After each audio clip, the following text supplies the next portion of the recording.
আজ আমি করব মালাই রোল। পাউরুটি নিয়েছি আর ছানা, এটা দুধ কাটিয়ে ছানা করে নিয়েছি। প্রথমে আমি পাউরুটিটা কেটে নেব।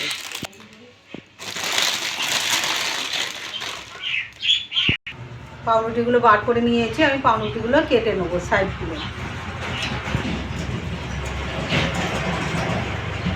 পাউরুটিগুলো সবগুলো এরকম করে কেটে নেব। সবগুলো আমি কেটে নিয়েছি, এরকম হালকা করেও বেলে নেব। সবগুলো আমি এরকম করে বেলে নেব। সবগুলো আমি বেলে নিয়েছি। আমি বাড়িতে ছানা নিয়েছি, ছানাটা আমি একটু মেখে নেব।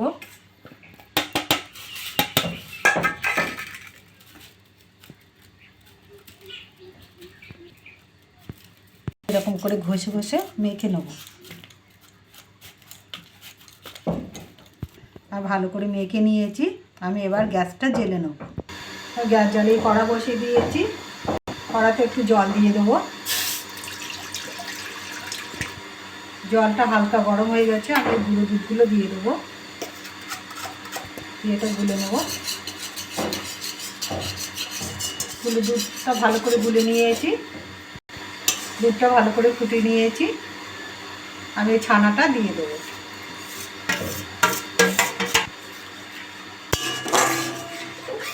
স্বাদ মতো চিনি দিয়ে দেবো।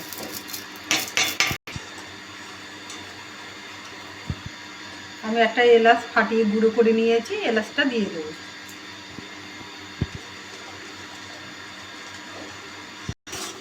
নাড়তে নাড়তে ঘন করে নেব। আমি একটু কাজু বাদাম ভেঙে গুঁড়ো করে নিয়েছি, এটা দিয়ে দেবো। হয়ে গেছে, আমি এবার নামিয়ে নেবো। এটা ঢেলে নেবো। এটা ঢেলে নিয়েছি। আমি এবার মালাই করে নেব। 500 গ্রাম দুধ আমি জাল দিয়ে রেখে দিয়েছিলাম, এই দুধটা ঢেলে দেবো। নিয়েছি, আমি গুঁড়ো দুধটা দিয়ে দেবো।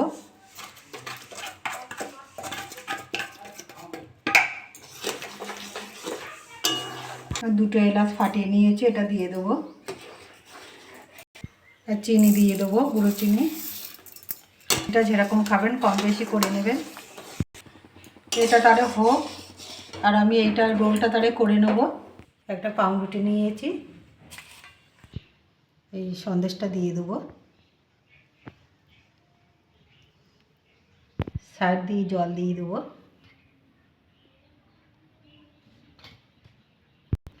এটা রোল করে নেব।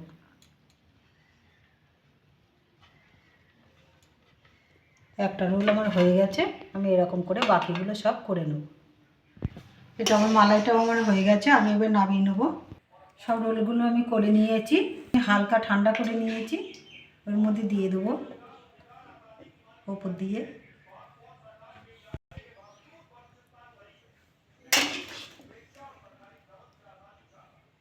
আমি এই পাউরুটিটা এই কালারের নিয়েছি, তো আপনারা যদি সাদা কালারের করেন তাহলে আরও দেখতে ভালো লাগবে।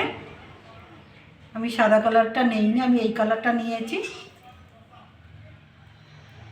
সব মালাইগুলো দিয়ে নিয়েছি, একটু দেখতে ভালো লাগার জন্য আমি একটু কাজু দিয়ে দেবো উপর দিয়ে। দেখুন কি সুন্দর হয়েছে। এরকম করে বাড়িতে করে খাবেন। খেয়ে ভালো লাগলে আমার চ্যানেলটাকে লাইক করবেন, শেয়ার করবেন, কমেন্ট করবেন, সাবস্ক্রাইব করবেন। ধন্যবাদ।